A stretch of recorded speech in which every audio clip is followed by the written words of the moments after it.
more people arriving. Should we enjoy some sitting? Yeah. The antidote to the GPS and everything else. This is a different GPS. This is the God positioning system.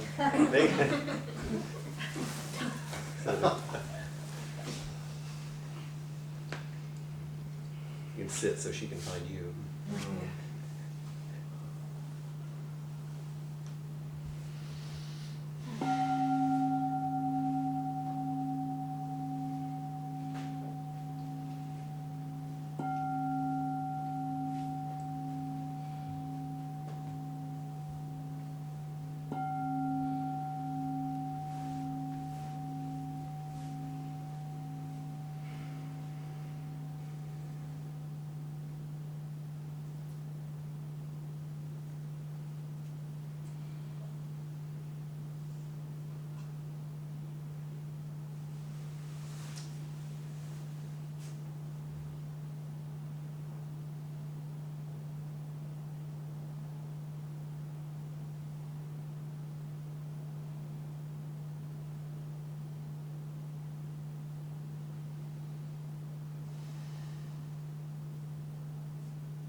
In this brief time of sitting before our final class, I would invite you to engage in something a little different than the simple, beautiful sitting of our zazen, and to engage in an active imagination for a moment. What I was imagining is sitting at a gate, like a Dharma gate, an entryway, a portal.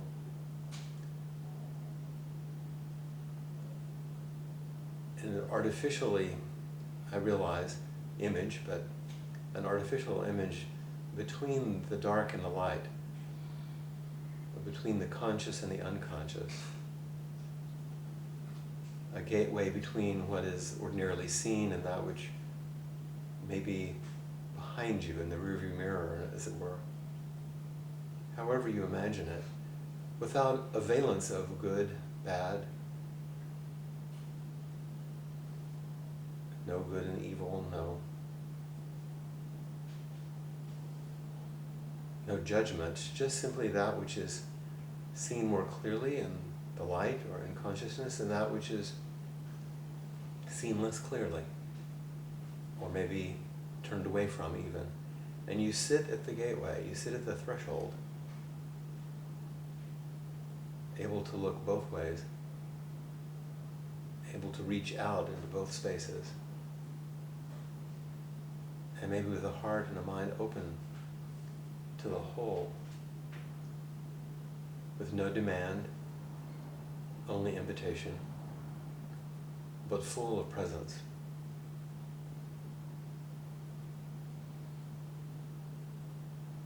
What's it like to sit at this threshold?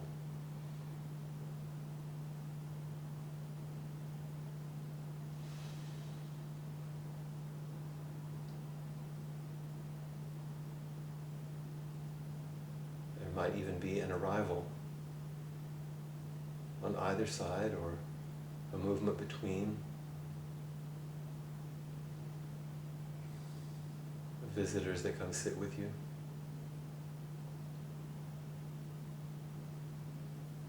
Allow it to unfold on its own.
There's certainly no requirement that you follow my recommendations or the images that I offer. One further that you could consider, rather than imagining yourself sitting at the threshold,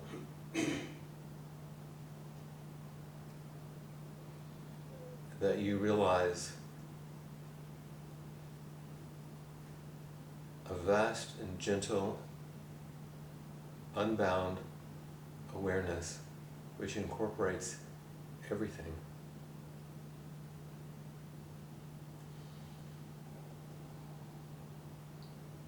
Dark, light, in, out, forward, back, everything, including the one sitting, manifests inside of you. Not inside of your small body, in awareness, in the awareness.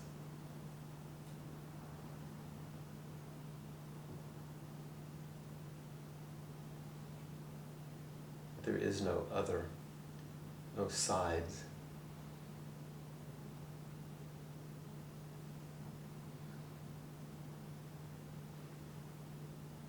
Just the fullness of total presence.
And if you would now, I would recommend that you notice the obvious, that you can hear my voice. If your hearing is good enough, you might hear the traffic in the background. The sound of the air conditioner. You might feel sensations on your skin of temperature or air moving. And you certainly might feel sensations inside your body. An ache in the back, a tension in the shoulder, a twinge in your knee, something. A pleasant, relaxed sensation.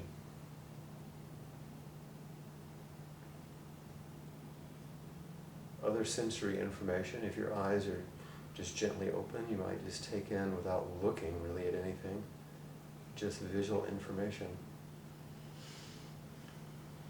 And feeling your breath and your body, and knowing that this incarnate manifestation of everything we've just spoken of is human and complete.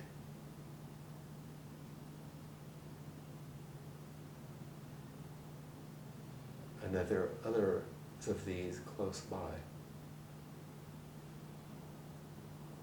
Human and complete.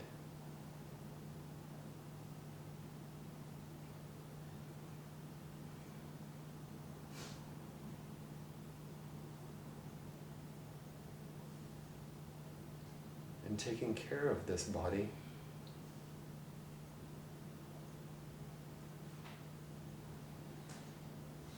is a loving and compassionate act in response to have been given a life. Caring for each other is a kind and generous act in response to have been given friendship.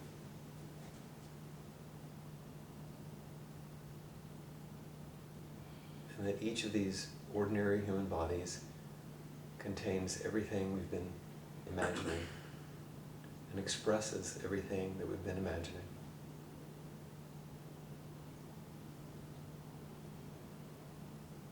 Without a body, we wouldn't experience our humanity. And without the vast imagination of our minds and hearts, we couldn't actually experience, not think about, actually experience and have the realization of the inconceivable nature of being alive.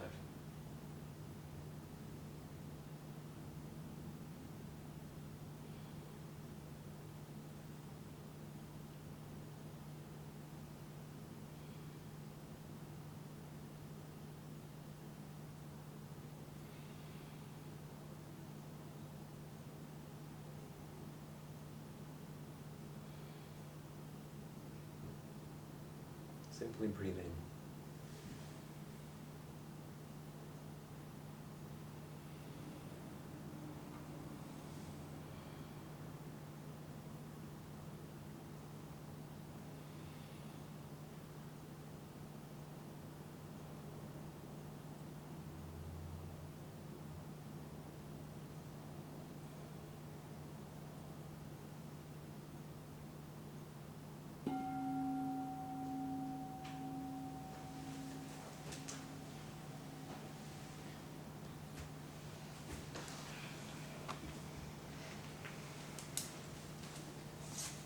Let's actually repeat the robe chant in response to that image.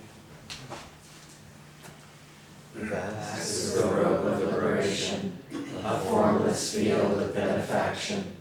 Wearing the universal teaching, I realize the one true nature, thus harmonizing all beings. Just sometimes good. We have some people coming. Wait. Yay, Mayumi. She made it. The babysitter showed up. Yes. So, just for 5 minutes, just turn to a couple of people next to you, maybe 2 or 3 people, and just speak about anything that you noticed in your sitting. I mean, I offered you quite a bit. But just so you can turn towards another person for a moment. You know, you got 3 minutes. A little group there.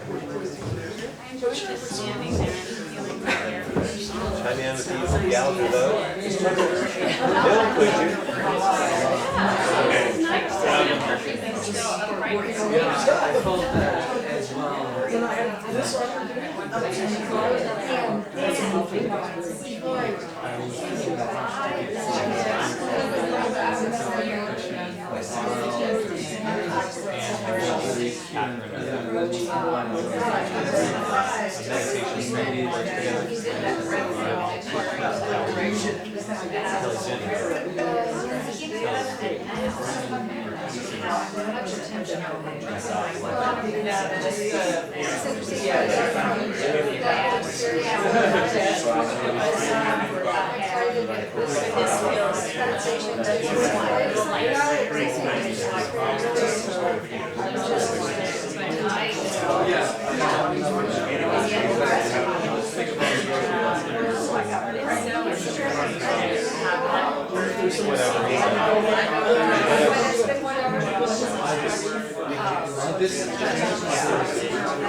I can say something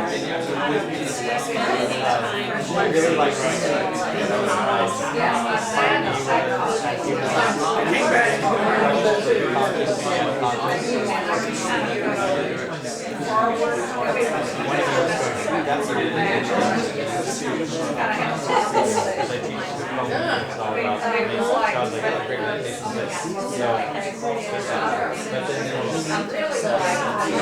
interesting how like being here in the world and like surrounding each other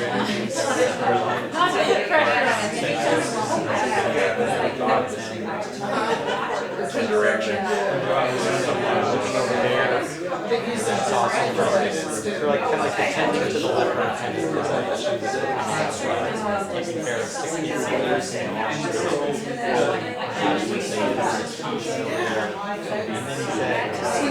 the eyes that see it all, and they're just like, you know, like, my eyes started pretty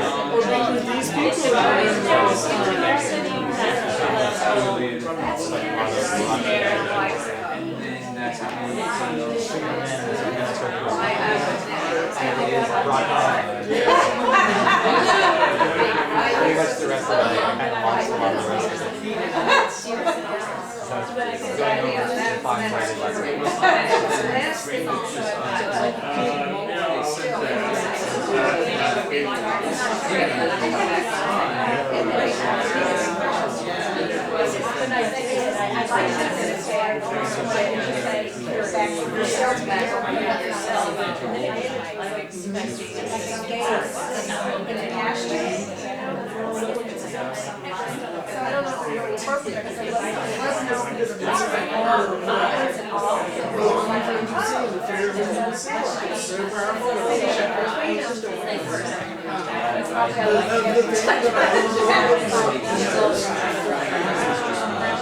The right way to do this.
lot of energy.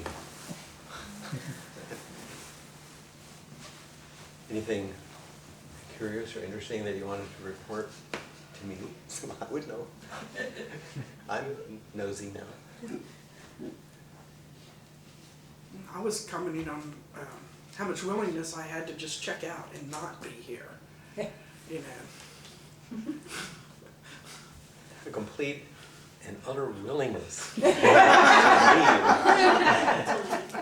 we kind of called it a Zen confession about how much we were present with what was going on, and then.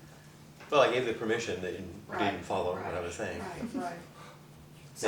It may have just been for my own amusement.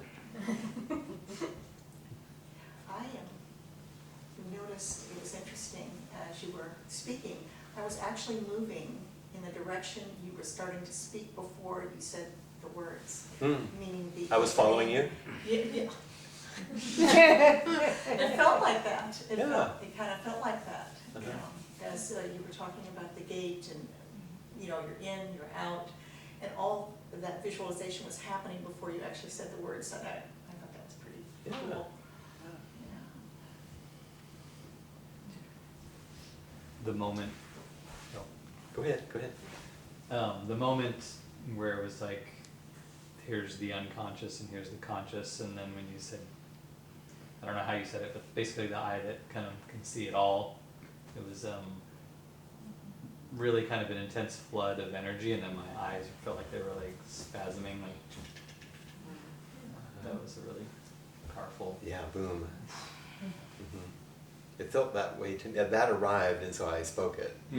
Because it was like, oh. Somebody, you were saying?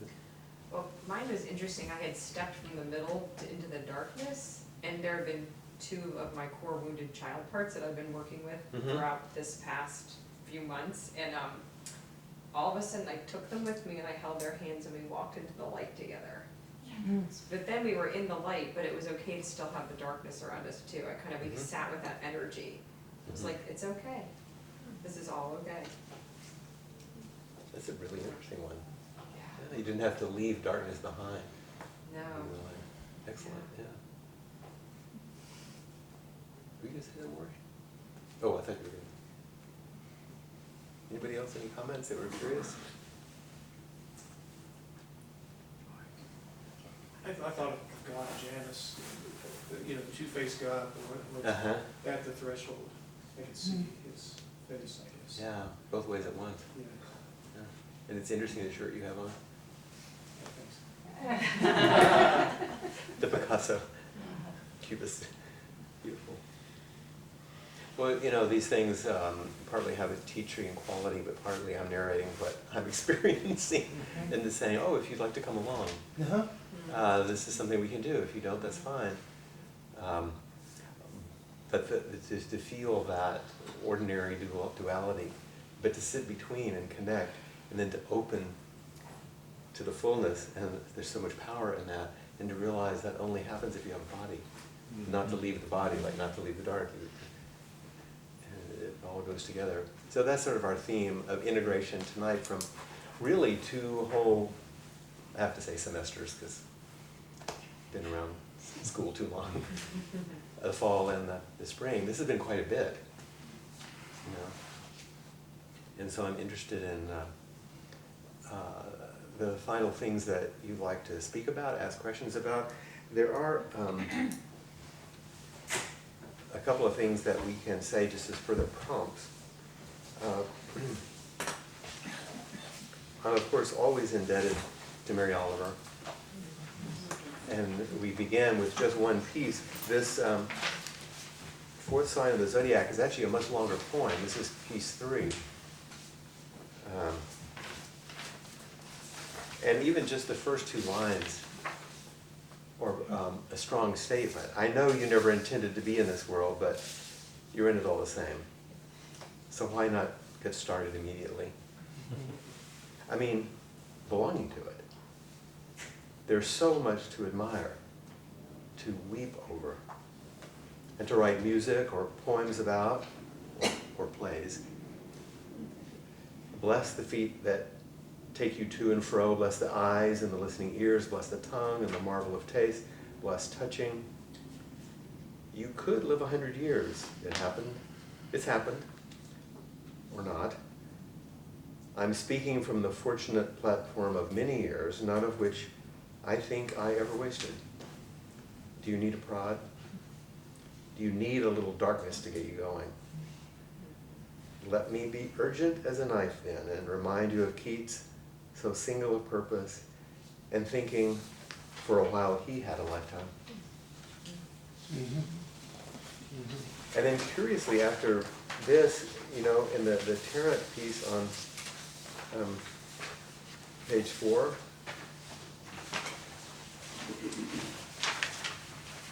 we find Keats again.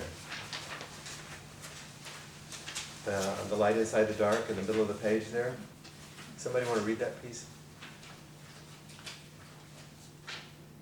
I know. Okay. The Bodhisattva's integrity appears when we hold to uncertainty, enduring the inner struggle. Then we are pregnant with waiting, groaning with waiting, until time comes to aid us and the new way is born. In a letter to his brothers, the poet John Keats wrote about the living inside the mystery. It struck me what quality went to form a man of achievement, especially in literature, and which Shakespeare possessed so enormously. I mean negative capability. That is when a man is capable of being in uncertainties, mysteries, doubt, without any irritable reaching after fact and reason. Along with uncertainty, Keats is embracing the essential insolubility of our dilemmas. The Bodhisattva's imperfection appears as a not knowing and openness in our innermost hearts. This condition will not clear up eventually. It is a truth of our nature. Oh. Yeah. That's a strong statement, isn't it? It's the willingness to be intimate with and to stay close to that threshold. Not that on the threshold you'll finally solve everything. It's the willingness to stay there. Which I think is a strong and courageous capability that's being spoken of.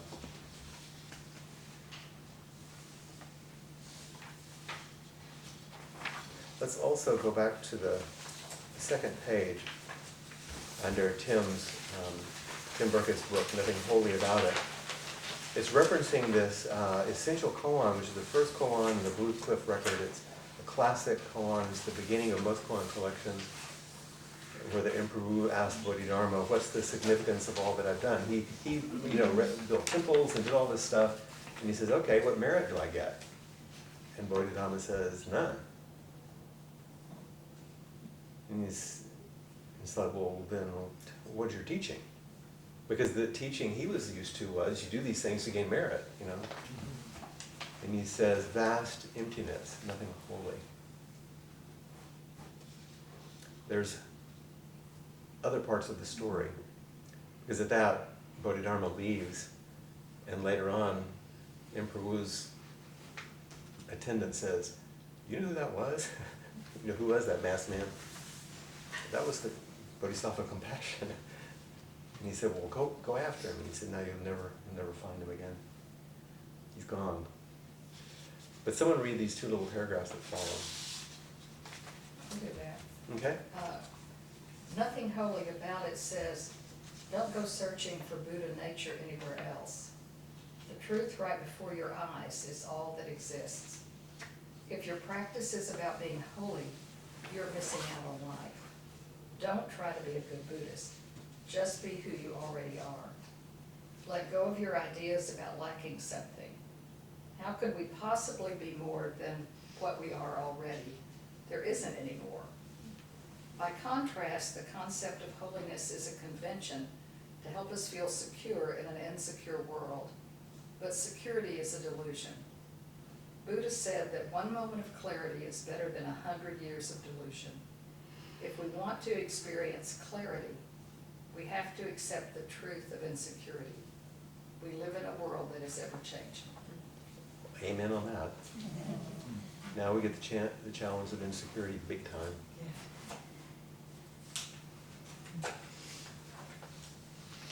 And just to have a little bit of a reminder, let's read on just a little bit more in John Tarrant there. Someone want to continue a bit? It's these next two paragraphs. The light inside the dark. The Buddhist concept of the Bodhisattva offers an image of spirit and soul coming together, a clarity and love conjoined in an integrity of being. The Bodhisattva does not transcend the world, but remains within its turmoil to work for the enlightenment of all. Early in the journey, we often hold an ideal of the inner life that contains a great deal of perfection, certainty, and purity. Now, with the integration of the soul, we have grown most interested in the illumination of compassion and in a modest participation in the fate of other living creatures. The later ideal includes as well a joy in our helplessness, in the nakedness that gives so sharp a quality to being human. Is that an amen? Yeah, that's good. You want to read a little further? Sure. The Bodhisattva recognizes the dark side of spirit. If we are buoyed up into eternity, we lose certainty Oh, yeah, it should be certain. with our own humanity and cannot help others. Keep on going. So for reasons of the soul, Bodhisattva chooses uncertainty and imperfection, bending towards us and our suffering. That's an interesting phrase, isn't it? Yeah. Paradoxical and fully human creature, she is only whole if she is also incomplete. Mm. We might assume that the more pure we entered spirit, the more we would be able to help others. But this figure shows us the opposite is true. We are linked to life through what is partial. This is an improvement over our usual ideas of holiness, in which the saint is seen as impervious and untouched by the world, or else as luxuriating in a kind of orgy of renunciation. Keep on going. Okay. Might as well. You're in the Get over orgy the of reading blush. here. What's that? Okay. You blush on that one? Bodhisattvas can be of service because they have a gap, an opening through which we meet them. Yeah. Through their weakness, they are bound to the world we move in every day, with its dreams and broken hopes, its blood, sorrow, and generosity. They show us that our transformations too arise out of the place where things are not whole or satisfactory, the place where we suffer. We notice the truth of the Bodhisattva's way in our daily lives.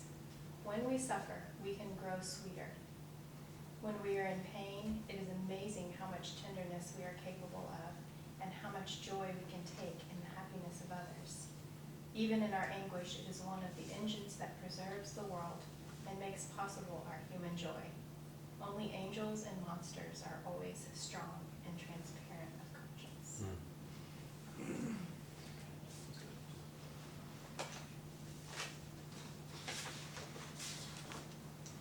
So that's quite a bit.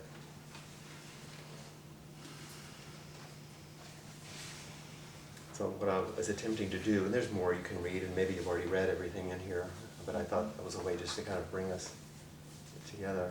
I hoped in this last class, although we've ranged far and wide in particular aspects of understanding the concept of shadow, the realization, the embodiment of shadow, its expression in a particularly strong vein of energy called sexuality, its place in truth-telling and hiding, and how much that can distort our lives and the lives of others, and the need for integration, to be whole, to be human, to be community, to be connected.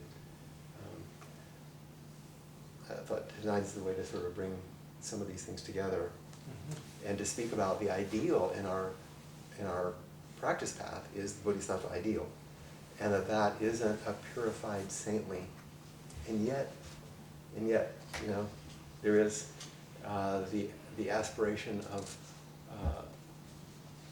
wholeness that isn't the kind of wholeness that we think of as pure or perfected, but as fully functioning through a human body and a human mind. So what comments or questions do you have? Where are you at the end of all this? Anne, So if bodhisattvas. come up here and talk, because it would be much better, because everybody can hear you and we can get it on tape. For the others who might not be here. And plus, I know she asked the best question, so. And you have to stay close because of the video. And you're kind of saying it to me and them. Okay. Yeah. To everybody. You smell really good. Thank you. Everyone can smell my fragrance. When you're this close. So if bodhisattvas are flawed human beings, how are flawed human beings bodhisattvas? Wow, That was the thought I had. you were right. That's all. Is that what you would think also? Yeah. It's just that makes the whole world turn. The whole difference. Is about. Because the world is full of flawed human beings. The world is full of human beings and they're all flawed. Yes. And everyone has the potential of expressing themselves in what we would call a bodhisattvic way. The only difference is that statement that Shuhako Okumura makes about ordinary beings are those, pulled by karma. The bodhisattva is those led by vow. You can be pulled around by karma or led by vow. And yet those that are pulled or led are karmic individuals. Mm-hmm. Mm-hmm. Yeah.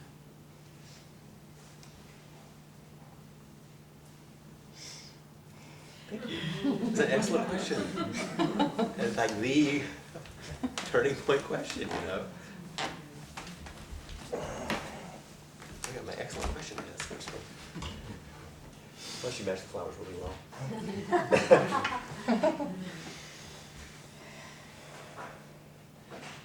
So if sexuality is an integral part of being human, is there a vision of desire without suffering? I think not. At least not in human beings. Now, it's a tricky one because it gets around etymology, about the meaning of the words, which you know. That second class, I believe it was, in the fall, when I was really reflecting on Mark Epstein's book, Open to Desire, it spoke about desire is going to be part of being human. It's not going to go away. In fact, if there's no desire, there's actually no practice, because it brings us deeply to our spiritual life. But once again, is it a self-centered desire for pleasure and acquisition? Or does that desire, which may be turned inwardly in the beginning, what can I get from practice, suddenly get turned for the benefit of everyone else? Which you do in a flawed and not perfect way. But you know that one is going to come with suffering, because you're not going to be able to save everyone. If it's self-focused, it's going to come with suffering, because if you're focused on yourself, you're going to suffer. And so it's just part of the condition.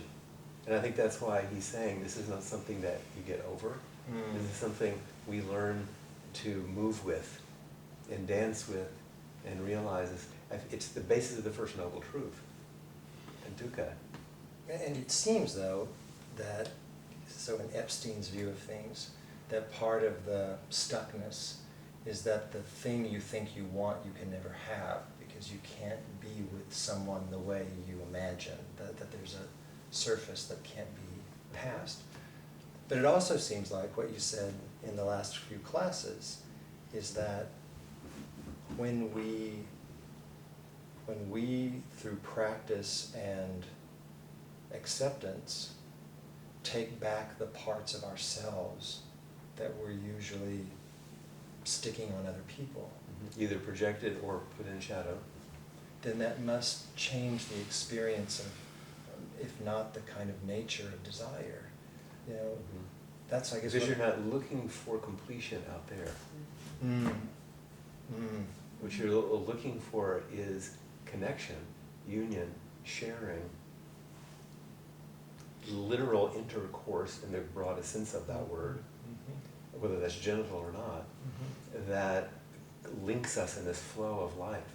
It's full and robust and juicy and real.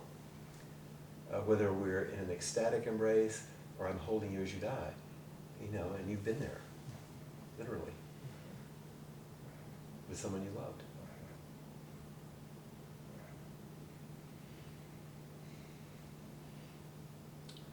Desire is suffering. And sometimes it's beautiful. And the problem, you know, is that we don't desire enough. Not that we desire at all, like we want to get rid of it. That would make us bloodless, you know, and not quite human. And I don't mean acquisitive desire, materialistic desire, but that impossible desire that all beings be free, that all dharmas be entered, that all delusions be freed up, that everyone embody the fullness of the dharma, ways off of that. That kind of aspirational desire. But then it can get really heady and big too, and then it has to come back to between you and me. And sometimes when we share that with our animal body, it can be pretty wonderful. It can be, and it can be just a big mess, you know, as you know. But either way, there's a power that we're going to have to learn to negotiate if we're going to accept our humanness. This is a big, messy, powerful thing. And I'm willing to try it out. You know, in ways that maybe don't hurt somebody else and don't hurt me so much, because it's kind of what it means to be human.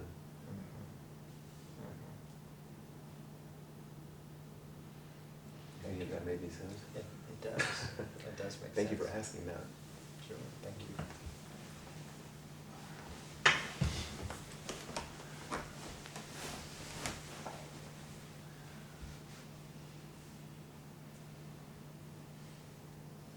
Is there anything else that interested you?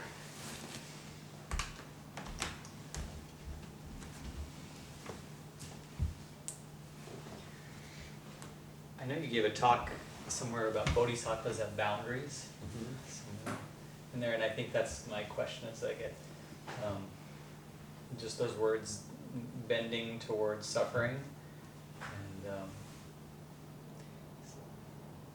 so just in the struggle, like, I get kind of confused. Like I have a friend who does a lot of seducing, and it makes me not trust him, and it's hard to bend towards all the suffering that comes with, and I can't tell if I'm bending away from the place in me that seduces, or if I'm, you know, I get very confused in that moment of like, how, like, what is my bodhisattva activity towards That's a good question. during this break? And also bending toward your suffering, not the seducing, even just your own suffering in response to whatever you see in him. Yeah, when I see it, like there's a Yeah, when you see it, you have some reaction, and then bending towards that suffering, not him. So that you can be as free or as clear as you can be, in case you can be a benefit. You don't know if you can be. Maybe he's not asking for anything. But if you can be a clear friend or a clear example, or just clear, you know, there's some possibility there. Yeah, I think I try to, I don't know if I am bending towards the suffering that comes up in me. It gets really murky or something, like it's just like, Well, that's why I was saying it that way, because the options that you seem to refer to was either bend towards his suffering or bend towards your own expression of that same suffering. Right, which is a recoil In a way, yeah. Yeah. So it's either turning towards somebody else and there's a little, there could be some judgment in that, and then it's like, oh, maybe that's me, and that, but instead of just staying with the primary sense of pain, of disconnection, of a little brokenness, there without the narrative so much. Yeah, I can feel it a little bit now. It's like the wanting to be close and then not trusting something happens, and then it's like, Yeah, and can you stay with the primary heartbreak of, oh, instead of going to the, why is he?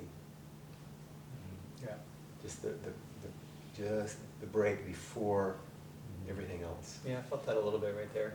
Okay. I quickly go to the why is he.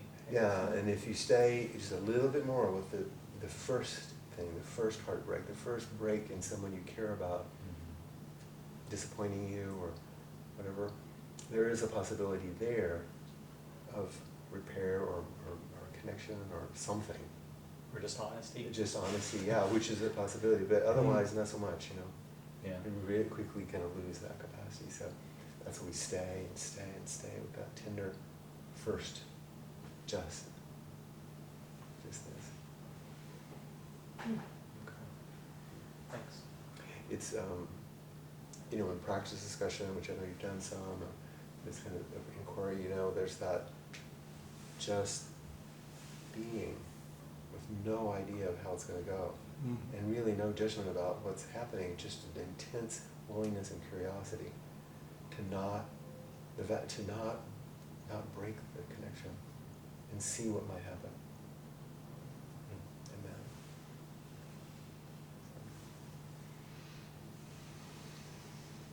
Okay. Because otherwise, my training, and your training some, you get too busy trying to solve, fix, understand, heal something, and it's actually too quick.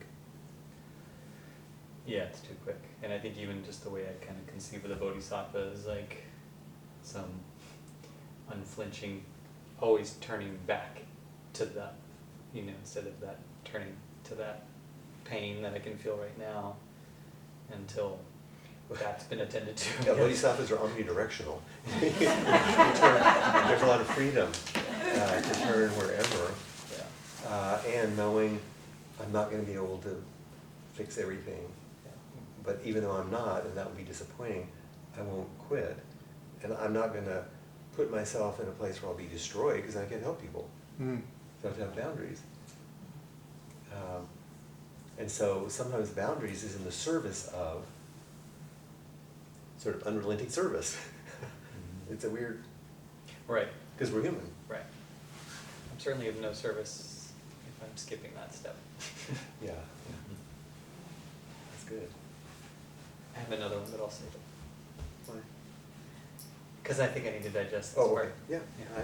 That's good. That's the good boundary. Yeah. Very good. A quick learner.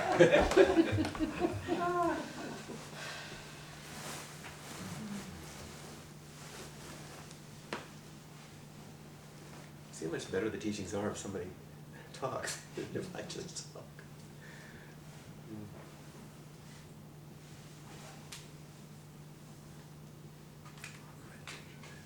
Or a stimulator. Yeah. It's supposed to work. Take it easy. I had an old friend pop in, and oh, did I know you were coming? Oh yeah, I called you, but I didn't pick it up. But, Yeah, surprise visit. yeah, yeah, and I mean, we knew each other like 2 or 3 years ago, and it was like, oh, let's be really good friends again. Like, what are you talking about? I mean, I didn't say that, but You were surprised by the visit and by the invitation. Which exactly. didn't seem appropriate to the setting. Not at all. And this happens, doesn't it? People ask all kinds of strange things of I us. didn't want to hurt his feelings, but, you know, it was obvious. And, you know, I just See you next time. Mhm. So you He set a came all the way boundary. from San Antonio to walk into my house. I was like, I don't think I remember you. It's rather odd, isn't it? Yeah, and later I sent a text, I said, whatever you were thinking, it's not happening. Mhm. And I felt kind of cruel and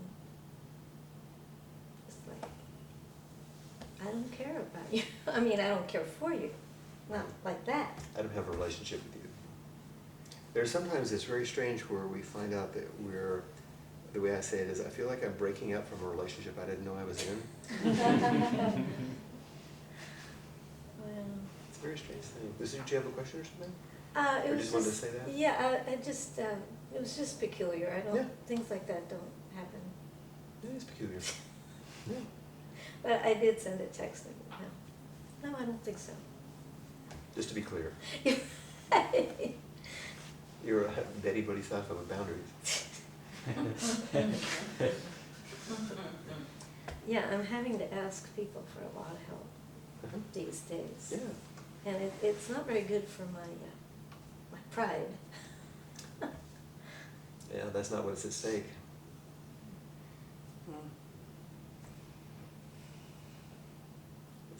It's part of the orgy of relinquishment, which Self-reliance. increases as we get older. Well, it doesn't feel good. Of course not. Doesn't feel good to me either. Things I struggle with. Mine aren't as powerful as yours at the moment. But you never know. Yeah, I'm still gonna climb that mountain. Good for you. Have a go at it. Okay. All right, thank Yeah. you. You're welcome. Juliet?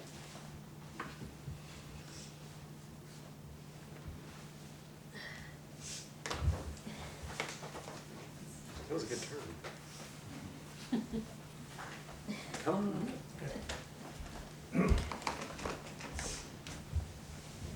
Just How you See doing? you. Yeah, nice to see you. Yeah. Nice to be here, this wonderful space.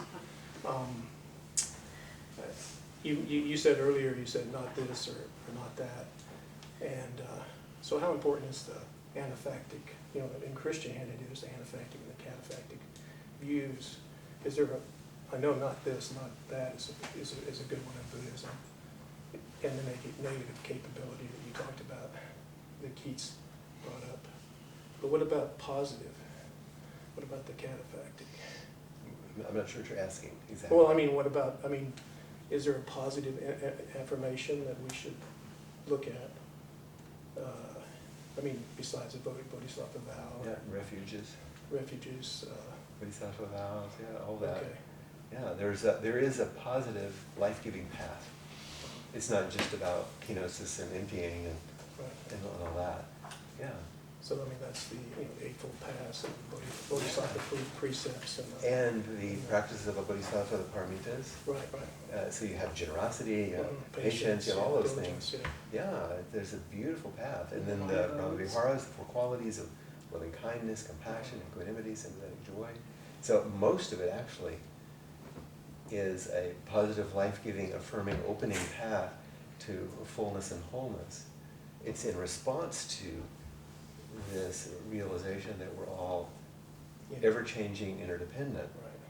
And so really it's a positive path based on this one kind of connectedness. Right, so it's sort of the middle way, that between Yeah. the positive affirmations and the negative. Yeah, I wouldn't even say there's anything negative. There's some relinquishing that goes on, but the relinquishing is basically a delusion. Right. And things that are not worthy of our commitment, Yeah. that we try to grasp onto. But we're still operating in a delusional world. A Yeah. solid world, yeah. Yeah. So, so we have to, We always have work to do there. yeah, okay. It's a job security for bodhisattvas, really good. All right, well, thank you very much. Sure. Thank you.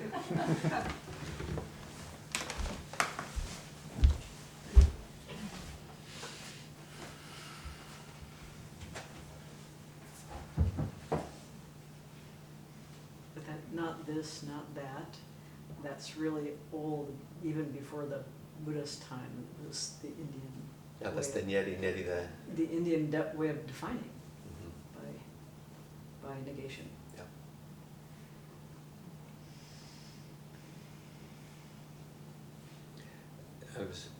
When I was doing a presentation recently, I was talking about the 3 marks of existence. And let's see if I can remember. I was saying everything changes, everything is contingent, and there's no ultimate satisfaction. And I said, or you could say, that's everything. You could say nothing. Nothing is the same, nothing is independent, and nothing is ultimately satisfying. You can say it either way. And I think that Keats didn't mean negative oh, sorry. It really helps for the people who aren't here, because a lot of people are going to watch. Well, I was just thinking about the words negative capability. Yeah, that's not what they were talking about there, yeah. Yeah. That's all I wanted to say. But now that you're here, Okay. is there anything from the whole fall and spring that is left over? Oh, yeah, there's I have a list of 8 things that I could roll off my tongue. What's one of them that you would be willing to say tonight? Well, I was hoping that by opening up the closet onto the darkness that I would totally get it. And What? I'd understand it and make peace with it and be... With that stuff that's in the dark? Uh-huh. Oh. Yeah. And then what happened was, instead, I just got really confused. And, but tonight's class is helping, because I think that confusion is part of it. The uncertainty and the crisis of... That is the getting it. Mm-hmm. Right. That's not what I wanted more Right. Exactly, me too. Yeah. You want the final, good, clear answer, the one you preferred, and that others would applaud. Right. I just wanted something I could write down. I figured all this out. How you can. Gosh, it's confusing in there. Mm-hmm. But that's very different. The willingness to tolerate and live with confusion is extremely different than this and not that. Mm-hmm. The bifurcated line, the split line. One thing that really, really helped me was reading this chapter about when Thoreau, who was really comfortable with his happy life in Concord and his cute little cabin 2 miles from where his mom lived. And he's like, I love nature, wilderness is where it's at. And then he went out to see real wilderness out in Maine and climbed a mountain by himself. And then he freaked out. He's like, I didn't get this at all. And I'm standing here lost on the side of a mountain by myself, and I'm holding on to this rocky face.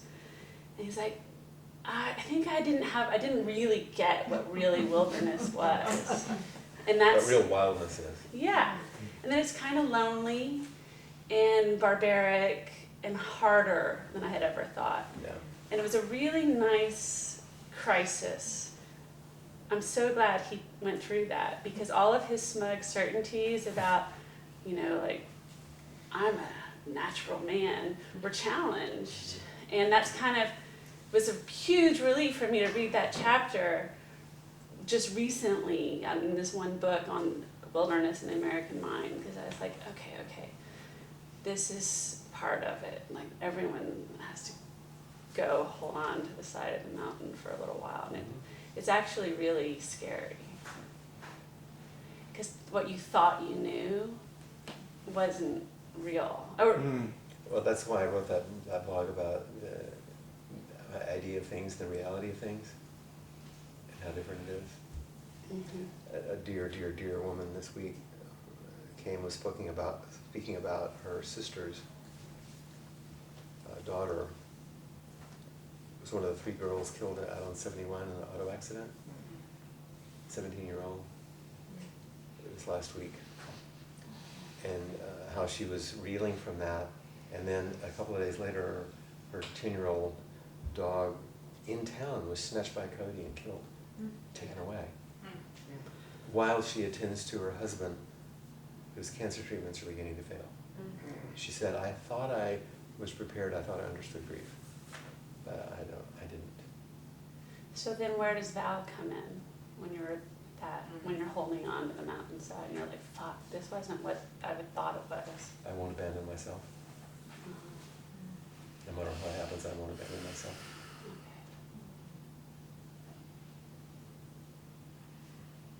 I'll be responsible for this life right now, no matter what happens. I won't collapse as a victim. I won't rail as a righteous victim. I won't try to be a hero. I'll take good care of myself, and I won't abandon me no matter what. Oh, Is I'm just thinking, I bet Thoreau was so much nicer to everyone when he got back to Concord.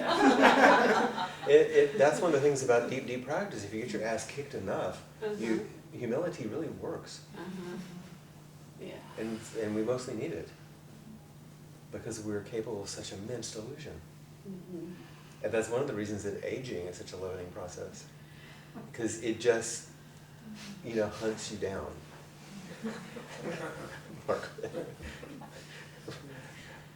And then there you are. It's like all the vanities and all the arrogance and everything else goes away, and an immense beauty opens, even while it's like, ugh, everything hurts. I hope. Well, I just think it's I really hope you're right. Like, I really. I hope I am too. Yeah. It's what I thought on Sunday as I was saying goodbye to my parents and I was hugging my 89-year-old father, holding him up. He can walk, but you gotta be careful,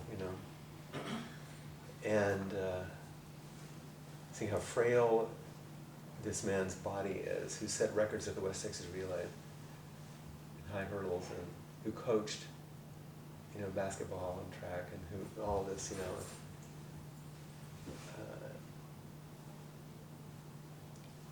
feeling him. This body that had been through so much, and knowing that my body came, and partly through his body, and my mother's, And seeing, I saw a video the other day of something, it was like a family event or something, and I was not really in it, except in the back, I was just in the background. They were filming something else. And the Flint in the video that I was watching, back was turned, so I was seeing myself from the back, which I don't, see. And I just reached down and picked up something off the ground, and it was exactly like my father. I mean, it looked exactly the way my father does, And it's like, oh yeah, there I am. Like it or not. And if I'm lucky, if I get as many good years,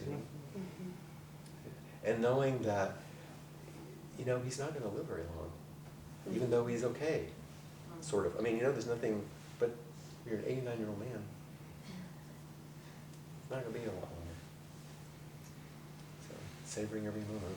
And feeling those hugs. And for him to break the hug and look at me and say, thank you for being here. Just this time. Each time. Thank you for coming, and thank you for bringing us food, and thank you for spending time with us.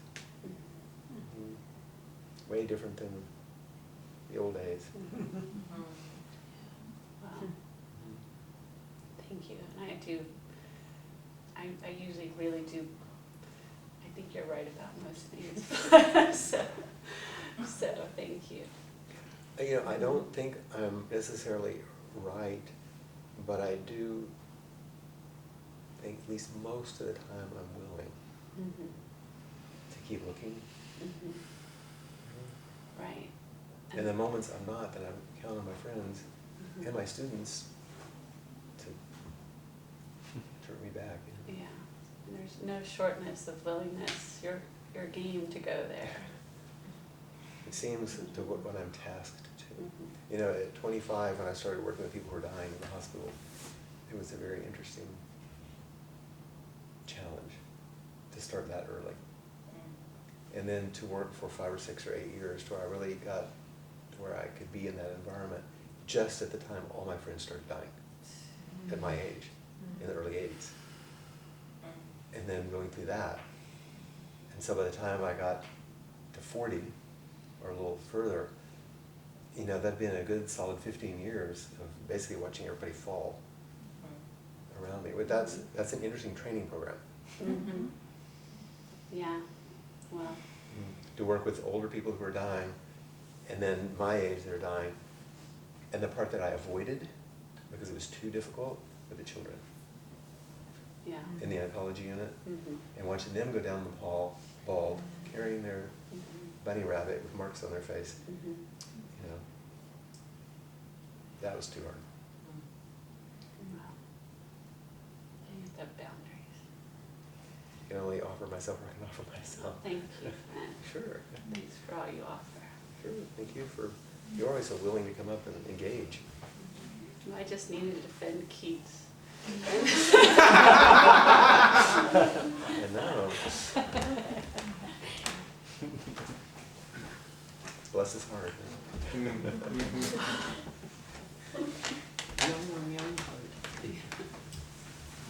So, We had a day, hadn't we? Yeah, it's been a long one. Yeah.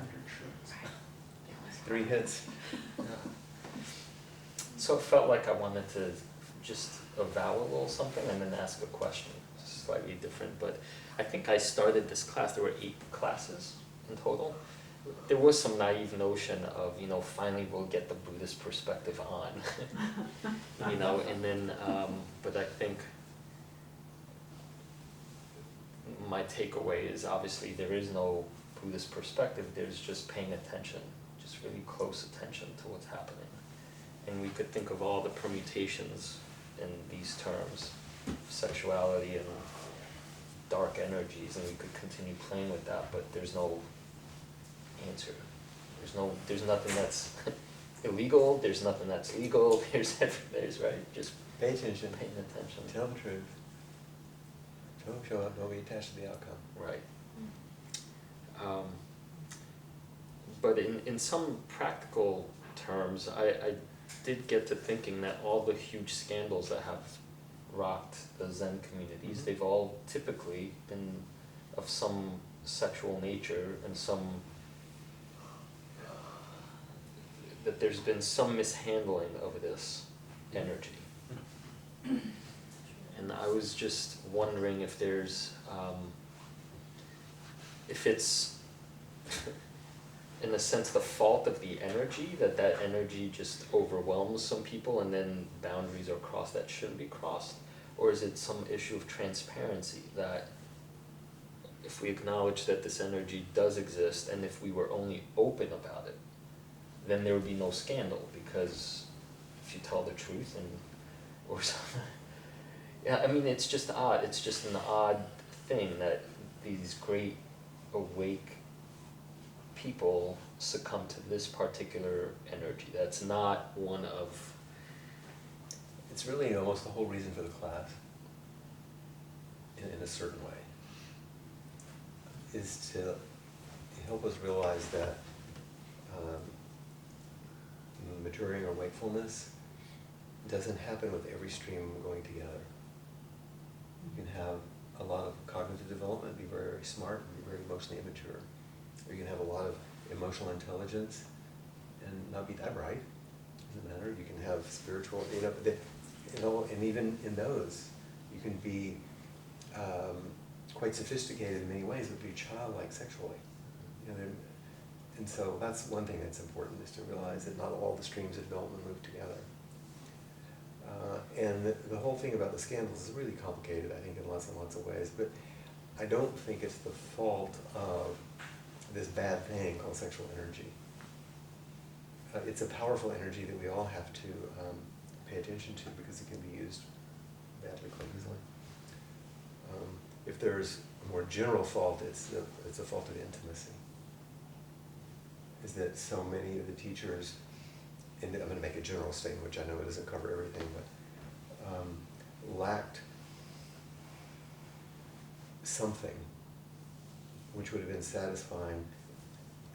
They weren't dealing with intimacy in their lives in a general way, so that something had to go underground. And sexuality is just easy as a way to look for a solution to an emptiness and a loneliness and a powerful connection. that when someone is offering themselves like we do every single day like this, it's a very strange thing in some ways. It demands a lot, and there's a lot of intimacy, but there's a certain kind of asymmetry to it too. Mm. And so sometimes there can be an immense gratitude. I mean, she gave a whole Dharma talk on it this Sunday. It was beautiful. And at the same time, a deep loneliness right alongside it sometimes, if it's not attended to well. And sexuality is just a super easy way to attempt to fill that. There's nothing wrong with sexuality, nothing wrong with the energy, but it can be used in ways that are hurtful.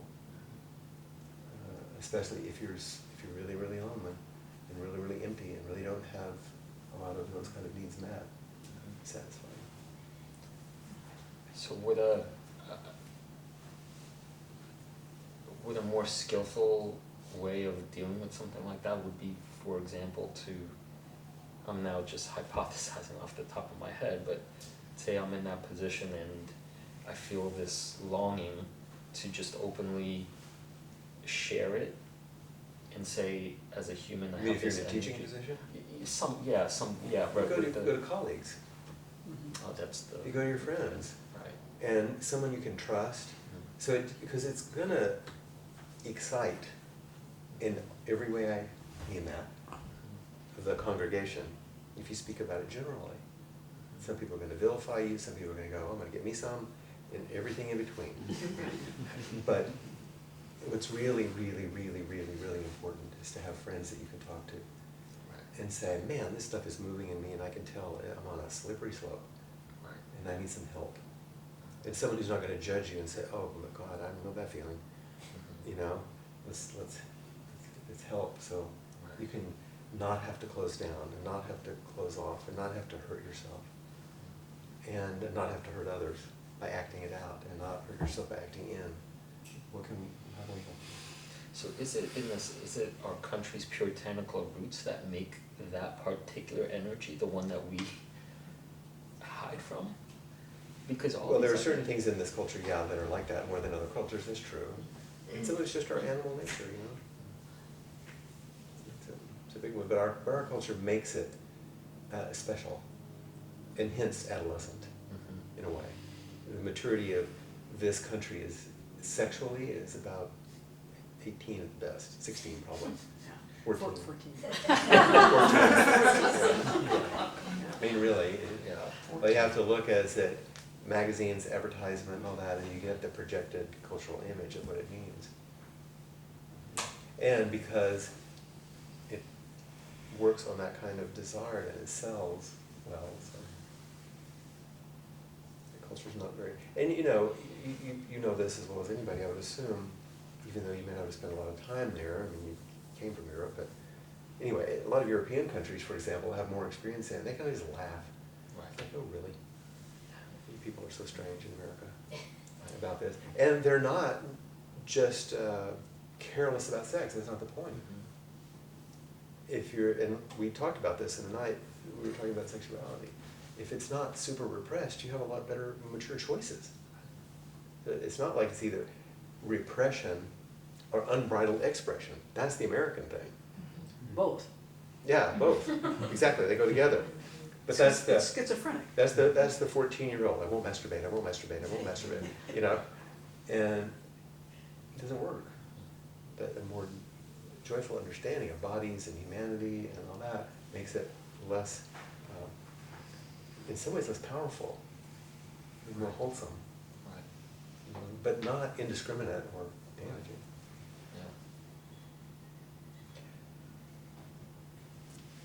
Thank you.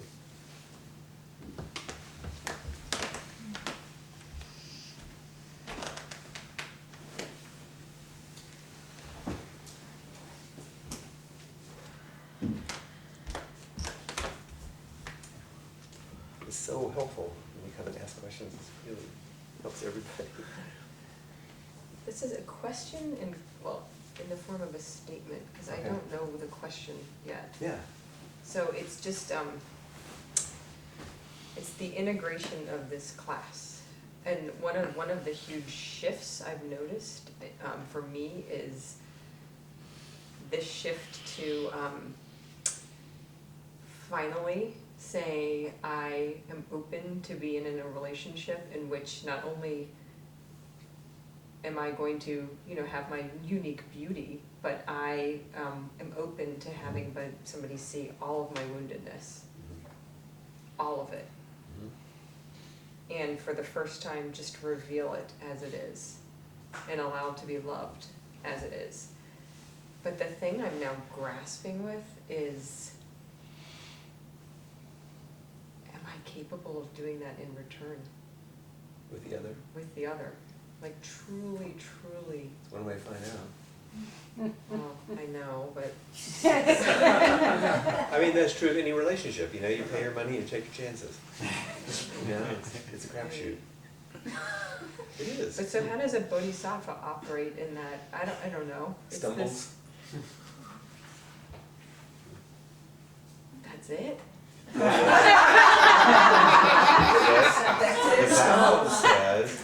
vow says, the foundation of the relationship is let's wake up together. Mm-hmm. The vow says, let's see if this relationship's work might reveal some delusions and dispel them. The vow says, everything we run into we're going to see as a dharma gate instead of just your pain in the ass, and we're going to work through it. The vow says, together we might embody a way that's much more awake. That's the vow. And so that's what orients you. That's why in a Buddhist marriage ceremony you basically take the precepts. Right.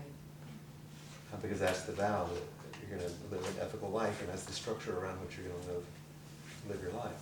Then you see how it goes, because you are going to hit the guardrails, but you have them in the precepts, and you have them in the vows. Mm-hmm. And then you can help each other. And so I think the hard thing is, yeah, that would be wonderful if you had somebody that was in the process of waking up. But I've also had relationships where maybe I'm further evolved on certain parts of waking up, or being more able to access my child parts and understand how it triggers and be present to them and be present to theirs. And maybe it's not reciprocated and they don't understand that they're not woken up. I don't know. So and I know that that's relationship, but it's how, it's almost like Rupesh's question. It's like, how do you sit in the patience, and how long when someone is not waking up? Well, first you have to give up all your ideas that you're more awake than them. Right. That's what I'm worried about. Yeah, and because it's a weird kind of arrogance, you know. Yeah. And so, if you can meet them like, let's take another framework then, the Buddhist peacemaker order, where you meet conflict. First is, I don't know. I'm not going with any preconceived ideas. I'm more awake. This poor schlep, you know, he's not doing so well. No, none of that. Number two, you bear witness. Mm-hmm. If you can see the Buddha nature in another person, that's the vow, not how much they're awake or not awake. Can you see Buddha nature? Then compassionate action. How can I be of service? Not to wake them up because they're stumbly and, you know, I'm the one who's practicing and they're not.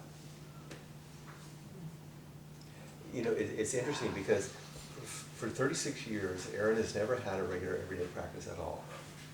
He's not interested in it, completely respects and reveres what I do. He supports me completely. And those of you that have been with him know when he arrives in a retreat, he does it completely. You know, but he doesn't practice every single day. He doesn't read Buddhist books. He doesn't do any of that stuff. But he has a willingness to be that stuff without ever being a Buddhist. Mm-hmm. And without thinking about it. This is not his way. It's a different way. Mm-hmm. And so if my requirement was, he's got to do this or we're separate, that would be a problem.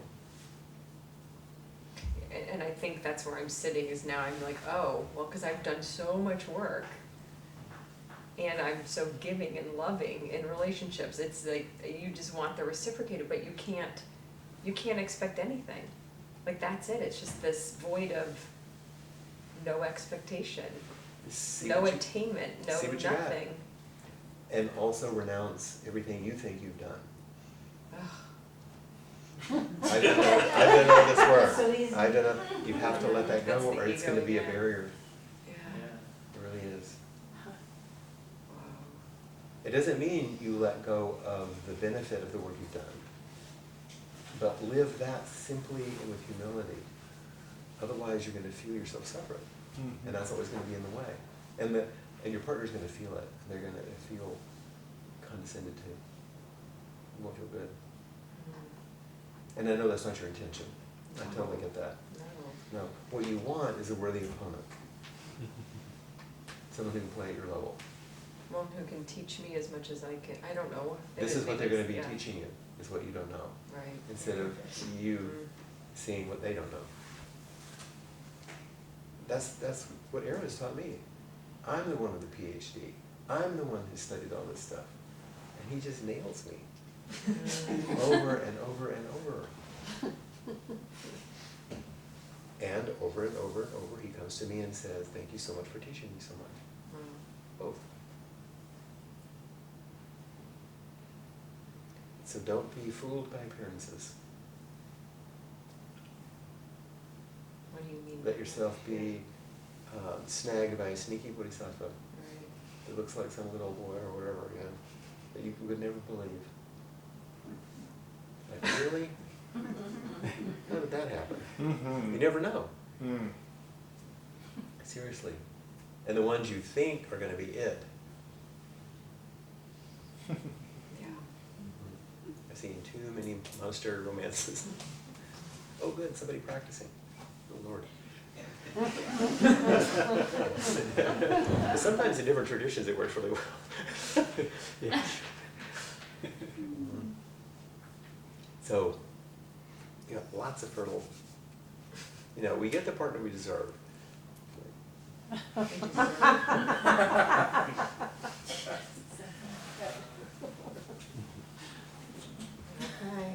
Yeah. It's a hard road. It's a fierce practice. Brave. Yeah. It's a fierce practice, this relationship thing. If you want things easier, don't get into a relationship. It is easier. Oh, I've considered that. Yeah. Now you lose a lot. Mhm. There's something you don't get, but if you want life simpler, because when we practice and we're single and we can get really good at stuff and think, wow, got it, and then you get in a relationship, it's like, Now it goes away. God, I had this nailed. And this messy, it's their fault, because I was fine before I got in a relationship. And if they were just awake like me, then this wouldn't be happening. And instead of, oh, boy, a mirror. True. I didn't want a mirror. True. Not that. Especially not a magnifying mirror. And after a while, it seems like a funhouse mirror. Like everything's so distorted, you don't know what's going on. And that's really, really useful, because then you can't figure out what in the hell is going on. So what you have to do is go, please hang on to me. And then everything else doesn't make any sense, and you have to just turn to each other in a really simple way. Then you get somewhere. It's holding each other. Yeah. I'll hold you. Okay. That helps. Okay, thank you. Yeah. Excellent. Such good questions. Really, really, really useful.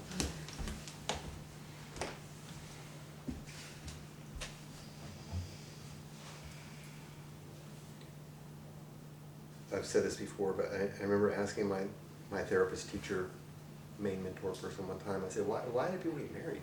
Like, why would you want to get married? And he said, well, it's an interesting way to structure time. I said, what do you mean? I said, well, you look around and both of you go, life is like really hard. This thing is rough, you want to do it together? It's the whole deal. You want to do this thing? There's no we're in love, it's all going to work out perfectly, this is going to save, this is going to fix, this is going to heal, this is going to... No, it's like, you want to buddy up and do this thing? Because we know how it goes. and we know how it ends. Mm-hmm. So you want to do it? It always ends in tears. Yeah. Let's dive in together. It's going to be something. And then sometimes you do that wholeheartedly and beautifully and fully and completely. And it has a beautiful arc to it that doesn't span your whole life. Sometimes the work completes after 5 years, 10, 15, 20, 20, 30 years. And it really completes. And you have more life. You go, oh, thank you. You step away. Sometimes that does happen. The ideal about till death do us part. It's more like until death of this arc, we won't part. And I'm not talking about a sneaky way to get out. I don't mean that. I mean a true, deep commitment. And so that a true, deep separation at some point, should it not match your entire life, has to be with the same commitment. Has to be the same, because the vows are to be taken seriously, so you don't just abandon them, or what's usual is make the other person wrong so you can avoid them yourself, which is disrespectful. You can be hurt and need to protect yourself, certainly, if there's damage, things like that, but I just wanted to put that piece in there. Could you say that again, until the death of this arc? We won't part until, because there is till death do us part, but it's not death of the people. Right. It's the completion of the lifespan of the arc. And that's a tricky one. You can misuse that. It's worth bringing up.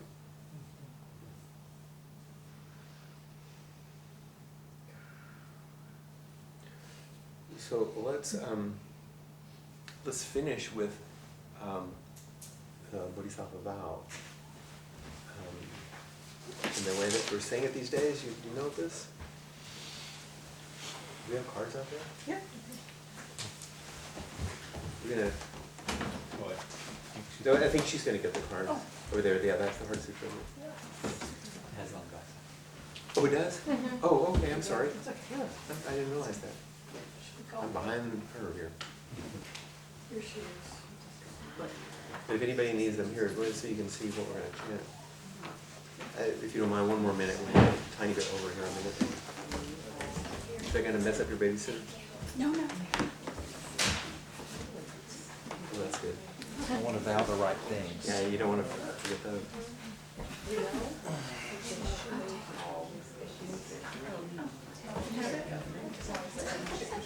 You've got more. Not more? I'll take one. Thank you. Thank you, Beck.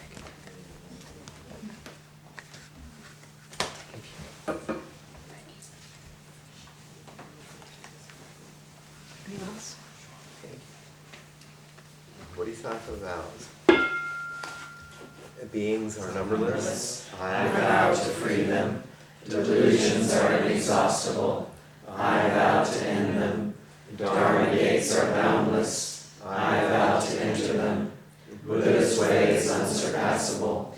I vow to embody it. Beings are numberless. We vow to free them. Delusions are inexhaustible. We vow to end them. Dharma gates are boundless. We vow to enter them. Buddha's way is unsurpassable. We vow to embody it. Beings are numberless. This vow frees them all. Delusions are inexhaustible. This vow ends them all. Dharma gates are boundless. This vow enters them all. Buddha's way is unsurpassable. This vow embodies it.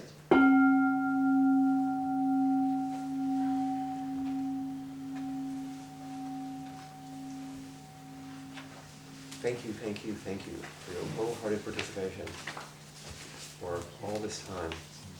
And your homework is to email me and tell me what you'd like to study in the fall. What would you like to study? What you want to study in the fall. That's a long Anything, time any off. ideas you have, just be as creative as you want. And just give me ideas, feed me as many ideas as you want. We'll find out what we're going to do together. Okay? Thank you. You can take these cards with you if you like. Thank you.